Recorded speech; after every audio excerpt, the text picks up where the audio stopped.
क्या आपको पता है कि महापुरुष क्यों कहते थे, जो जागत है वह पावत है, जो सोवत है वह खोवत है। हम अक्सर अपने परिवार के बुजुर्ग लोगों से सुनते हुए आ रहे हैं कि सुबह जल्दी उठना चाहिए। वे हमें सुबह उठने के हजार फायदे गिनाते हैं। सभी बच्चों की मम्मी अपने बच्चों को स्वयं सुबह उठाती हैं, किंतु हमारी नई पीढ़ी तो देर रात तक जागती है। किंतु हमारी नई पीढ़ी तो देर रात तक जागती है और सुबह देर तक सोने को बड़ा ही फैशनेबल मानती है। दरअसल हमारे परिवार के लोग सुबह जल्दी उठने को लेकर जो भी बातें बताते हैं, उनके पीछे बहुत बड़ा आध्यात्मिक बातें छिपी हुई हैं। इतना ही नहीं, सुबह जागने को विज्ञान भी कहता है। वही विज्ञान उन्हें उनके पूर्वजों ने सिखाई थी और अब वह हमें सिखा रही है। सुबह के समय का जो मुहूर्त होता है, उसे ब्रह्म मुहूर्त के नाम से जाना जाता है। और इस समय हमारा दिमाग, प्रकृति के वातावरण, जो सुबह ब्रह्म मुहूर्त में उठता है, उस व्यक्ति के साथ सब कुछ बहुत ही सकारात्मक रूप से सक्रिय होता है। रोज रोज सुबह के समय पर जो भी प्रार्थना या ध्यान किया जाता है, उससे सकारात्मकता और सफलता मिलती है। दोस्तों, ऐसे ही विडंबना पर एक कथा व्यापत है।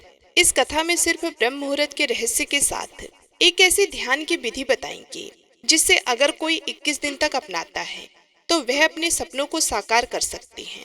उसे ब्रह्मांड की शक्तियों की विशेष मदद मिलने लगती है। इसके साथ वह व्यक्ति अपने मन को स्थिर और बुद्धिमान बन जाता है। तो चलिए मैं आपको वह कथा सुनाती हूँ। एक समय की बात है, नारद जी जब आकाश मार्ग से होते हुए जा रहे थे, तभी रास्ते में उन्हें इंद्र देवता मिले। वे नारद जी से पूछने लगे कि हे नारद जी, मैंने देखा है कि प्रत्येक इंसान जो सुबह के समय ब्रह्म मुहूर्त पर उठते हैं, वे बहुत सुखी रहते हैं। ऐसा क्यों है? अब नारद जी को इस बात का ज्ञान नहीं था। उन्होंने कहा कि हे इंद्रदेव, मैं तुमको तुम्हारे प्रश्न का उत्तर कल दूंगा। और वहां से सीधे पहुंचे भगवान श्री कृष्ण की नगरी वृंदावन। और वहां पहुंचकर उन्होंने देखा कि भगवान श्री कृष्ण एक पेड़ के पास खड़े होकर अपनी बांसुरी बजा रहे थे। जैसे ही नारद जी श्री कृष्ण के पास पहुंचे, श्री कृष्ण ने बांसुरी बजाना बंद कर दिया और नारद जी से बोले कि हे नारद जी, आप बड़ी चिंतित दिखाई पड़ रही हैं। आपको किस बात की चिंता है? तब देवर्षि नारद जी बोले, हे भगवान, आज मैं आकाश मार्ग से होता हुआ बैकुंठ लोक की तरफ जा रहा था। तब रास्ते में मुझे देवराज इंद्र मिले। उन्होंने मुझसे पूछा कि हे नारद जी, जो लोग सुबह सुबह ब्रह्म मुहूर्त में उठते हैं, वे सभी इतने खुश क्यों रहते हैं? हे भगवान, मैं इसी प्रश्न का उत्तर आपके पास जानने के लिए आया हूँ। तब भगवान श्री कृष्ण कहते हैं, हे नारद जी, वाकई में इंद्रदेव ने आपसे यह प्रश्न पूछकर समस्त मानव जाति का कल्याण किया है। आज कलयुग के मानव के लिए यह प्रश्न इतना महत्वपूर्ण है जैसे उसके शरीर में बसी हुई उसकी जान है। देवर्षि नारद जी, मैं आपको इस प्रश्न का उत्तर एक कथा के माध्यम से बताऊंगा। कृपया करके आप इस कथा को अंत तक जरूर सुनना।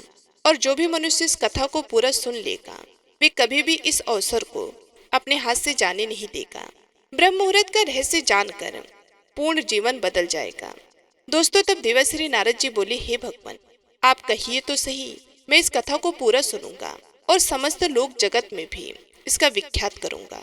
तभी भगवान श्री कृष्ण कथा को सुनाना प्रारंभ करते हैं। एक समय की बात है, एक नगर में एक लड़का रहता था। वह लड़का अच्छा था, लेकिन उसकी एक खराब आदत थी। वह देर तक सोता रहता था। सुबह उसे जगाने के लिए लाखों प्रयास किए गए थे, किंतु सबने हार मान ली थी। वह लड़का कभी 9 बजे से पहले नहीं उठता था। जब वह लड़का था, तब परिवार ने सोचा कि जब यह बड़ा हो जाए तो इसकी आदत में सुधार हो जाएगा। किंतु वह लड़का जैसे जैसे बड़ा होता गया, उसकी यह आदत और भी ज्यादा गहरी होती चली गई। दुनिया इधर से उधर हो सकती थी, लेकिन वह लड़का कभी जल्दी नहीं उठ पाता था। उसके पिता उसकी इस आदत से बहुत ज्यादा परेशान रहने लगे थे। उस लड़के को ढेरों नकारात्मक शक्तियों ने घेर लिया था। वे सभी को पलट कर जवाब देता था, दिन भर उदास रहता था। इसका असर उसके स्वास्थ्य पर भी पड़ रहा था। जब उस लड़के को यह पता लगा कि उसके सारे मित्र सफलता को प्राप्त कर चुके हैं, तब वह और भी ज्यादा दुखी हो गया और ईश्वर को कोसने लगा। वह बार बार कहता था कि मेरी किस्मत खराब है, किंतु उसके पिता अच्छी तरह से जानते थे कि उस लड़के के असफल होने के पीछे का क्या कारण है। दोस्तों, भगवान श्री कृष्ण कहते हैं, हे नारद जी, एक दिन की बात है, उसके पिता को किसी सन्यासी के बारे में पता चला। तुरंत वह अपने बेटे की समस्या को लेकर वह तुरंत ही उस सन्यासी के पास जा पहुंची। पिता ने उस सन्यासी को बड़े ही विस्तार से अपने बेटे की आदतों के बारे में बताया। दोस्तों, भगवान श्री कृष्ण कहते हैं, हे नारद जी, सन्यासी ने कहा कि कल अपने बेटे को इस आश्रम में आने को कहिए। पिता घर की ओर चला गया। उन्हें पता था कि अगर वे सीधे तरीके से बेटे से सन्यासी को मिलने के लिए कहेंगे तो वह कभी तैयार नहीं होगा। उन्होंने बेटे को अपने पास बुलाया और कहा, तुम्हारे सारे मित्र जीवन में सफलता प्राप्त कर चुके हैं, क्या तुम सफल नहीं होना चाहते हो? लड़के ने उत्तर दिया कि जरूर पिताजी, किंतु जब भी मैं अपने मित्रों से उनकी सफलता का रहस्य पूछता हूँ तब वो मुझे कुछ नहीं बताते हैं।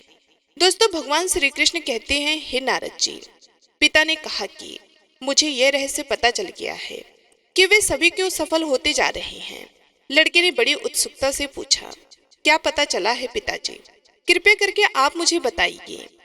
पिताजी ने कहा कि कल सुबह तुम्हें एक सन्यासी के आश्रम में जाकर उनसे मिलना है। यदि तुम वहां पर समय से पहुंच गए तो वह सन्यासी तुम्हें ऐसा मंत्र बताएंगे जिससे तुम सफल हो जाओगे। किंतु समस्या एक ही है। लड़के ने पूछा, क्या समस्या है? पिता ने कहा कि जब तक तुम सोकर उठोगे तब तक सन्यासी से मिलने का समय समाप्त हो जाता है। दोस्तों, भगवान श्री कृष्ण कहते हैं, हे नारद जी, लड़के ने कहा कि पिताजी, मैं कल पूरी रात जागता रहूंगा और सुबह सन्यासी से मिलकर आऊंगा। पिता ने कहा कि ठीक है, सदैव सन्यासी की आज्ञा को मानना। पिता की बातों को सुनकर वह लड़का बहुत अधिक उत्सुक हुआ। जीवन में पहली बार उसने रात्रि जागरण किया, किंतु थोड़ी ही समय में उसे नींद आ गई और वह सो गया। दोस्तों, भगवान श्री कृष्ण कहते हैं, हे नारद जी, अगली सुबह जब वह उठा तो उसे पता लगा कि सन्यासी से मिलने का समय समाप्त हो चुका था। उसके पिता ने लड़के की ओर देखा और कहा कि तुम जीवन में कभी भी सफल नहीं हो पाओगे, जाओ जाकर सो जाओ। पिता की यह बात सुनकर लड़के को बड़ा दुख हुआ। उसने मन ही मन स्वयं को चुनौती दी कि कल सुबह वह सन्यासी से मिलने अवश्य जाएगा। उसने अपने हाथ में एक छोटा सा एक घाव बना लिया। दर्द के कारण उस लड़के को रात भर नींद नहीं आई।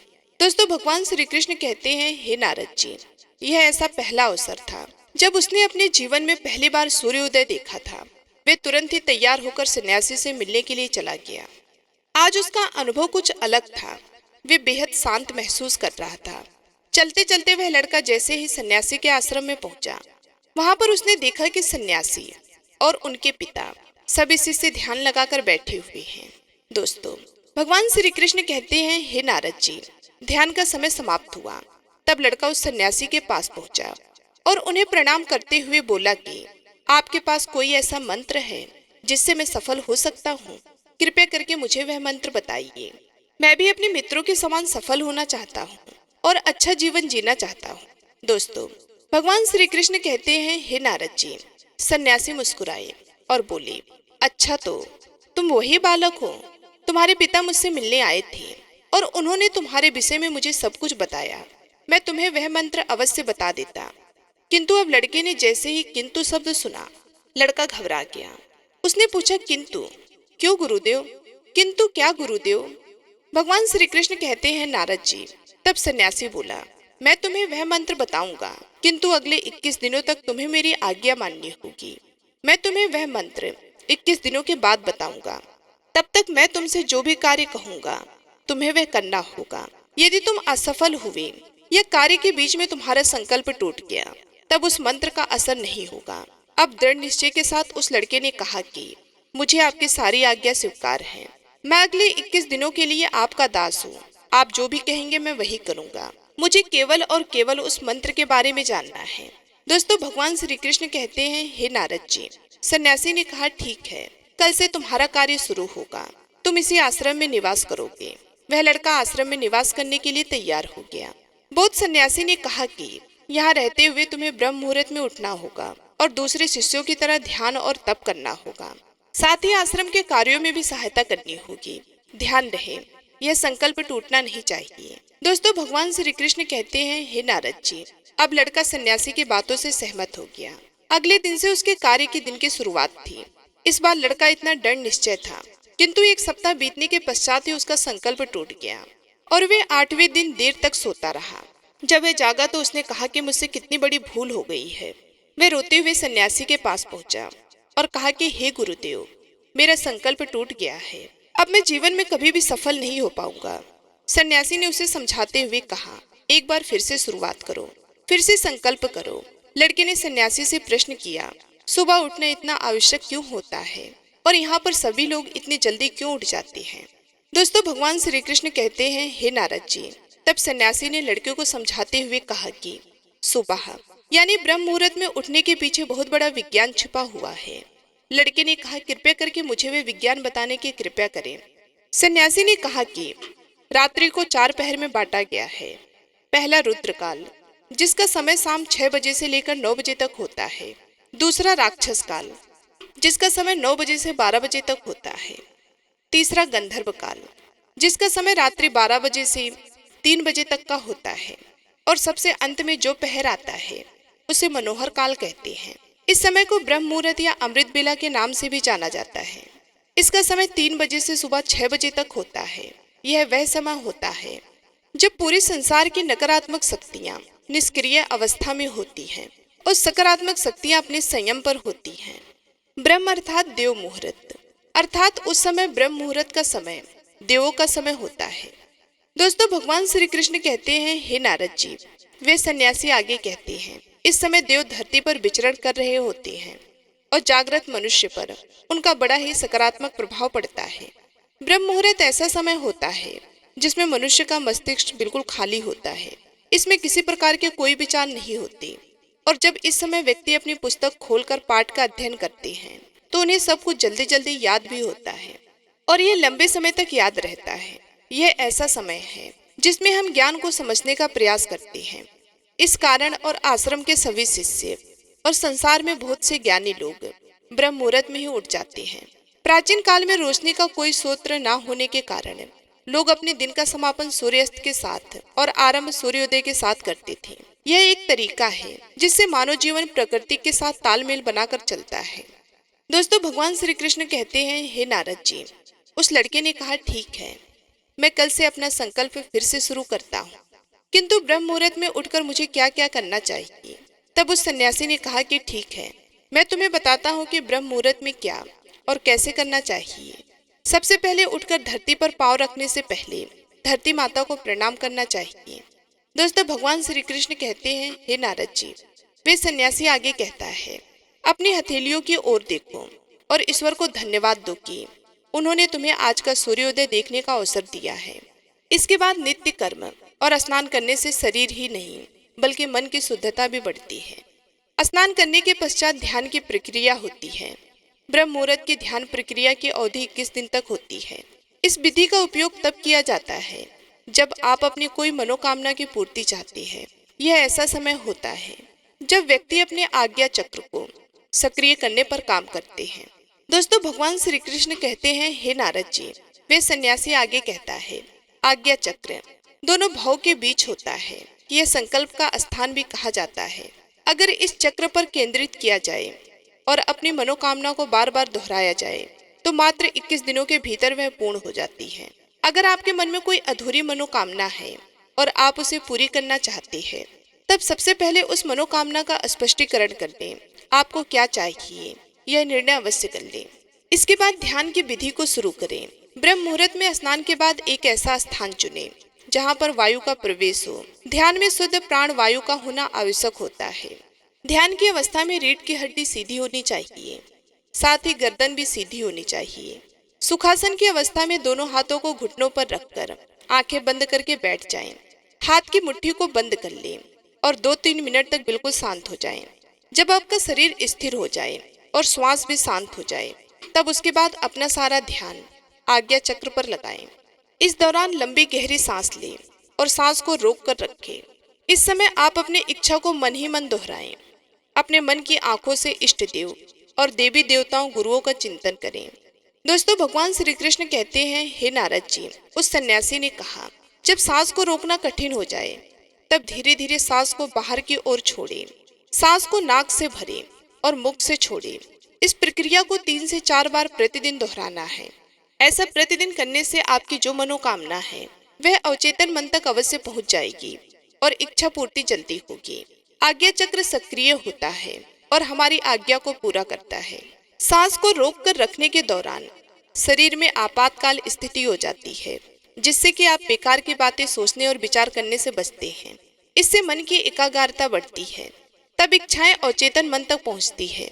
ब्रह्म मुहूर्त के समय पर ईश्वर की विशेष कृपा होती है और जब कोई भी व्यक्ति जब अपनी मनोकामना को इस समय दोहराता है तो उसकी इच्छा जल्द से जल्द पूरी होती है। दोस्तों, भगवान श्री कृष्ण कहते हैं, हे नारद जी, इस प्रकार सन्यासी ने उस लड़के को ब्रह्म मुहूर्त का महत्व बताया। अगले 21 दिनों तक उस लड़के ने बड़े ही मन के साथ इस प्रक्रिया को अपनाया। अब वे बहुत ही ज्यादा अनुशासित और शांत स्वभाव का व्यक्ति बन चुका था। उस लड़के ने जैसे ही अपना संकल्प पूरा कर लिया, उसके पश्चात वह व्यक्ति बड़े ही प्रसन्न भाव से सन्यासी के पास पहुंचा और कहा कि हे गुरुदेव, मैंने 21 दिनों का संकल्प पूरा कर लिया है, अब कृपया करके मुझे सफल होने का मंत्र बताइए। तब उस सन्यासी ने मुस्कुराते हुए कहा कि पिछले 21 दिनों से जो अभ्यास तुम करते हुए आ रहे हो वही तुम्हारी सफलता का मंत्र है। जो व्यक्ति ब्रह्म मुहूर्त में उठकर ध्यान प्रक्रिया को सही से करते हैं वे जीवन में कभी असफल नहीं हो सकते। तुम्हें ब्रह्म मुहूर्त का रहस्य पता चल चुका है, अब इसे जीवन प्रत्ययन करो, तुम्हें जीवन के लक्ष्य और सफलता दोनों प्राप्त होंगे। उस व्यक्ति ने सन्यासी को धन्यवाद दिया और ब्रह्म मुहूर्त के नियमों का पालन जीवन प्रत्ययन तक करने का वादा भी किया। अब मित्रों, भगवान श्री कृष्ण कहते हैं, हे नारद जी, अब तो आपको पता चल गया होगा कि ब्रह्म मुहूर्त क्या होता है। तब नारद जी बोले, हे प्रभु, अब मुझे ब्रह्म मुहूर्त का संपूर्ण ज्ञान हो गया है। इतना कहकर नारद जी ने भगवान श्री कृष्ण को धन्यवाद दिया और इंद्रदेव के पास जाकर उन्हें ब्रह्म मुहूर्त का संपूर्ण ज्ञान दिया। दोस्तों, आप सभी भी अगर अपने जीवन में हमारी प्राचीन परंपरा को अपनाओगे तो निश्चय ही अपने जीवन में बहुत ही जल्द सफल हो जाओगे। आशा करती हूँ आज की ये वीडियो आप सभी लोगों को बेहद ही पसंद आई होगी। यदि वीडियो अच्छी लगी तो वीडियो को लाइक करके चैनल को सब्सक्राइब कर लें और कमेंट बॉक्स में जय श्री कृष्ण जरूर लिखें। मिलती हूँ मैं आप सभी लोगों से अगले वीडियो में, तब तक के लिए धन्यवाद।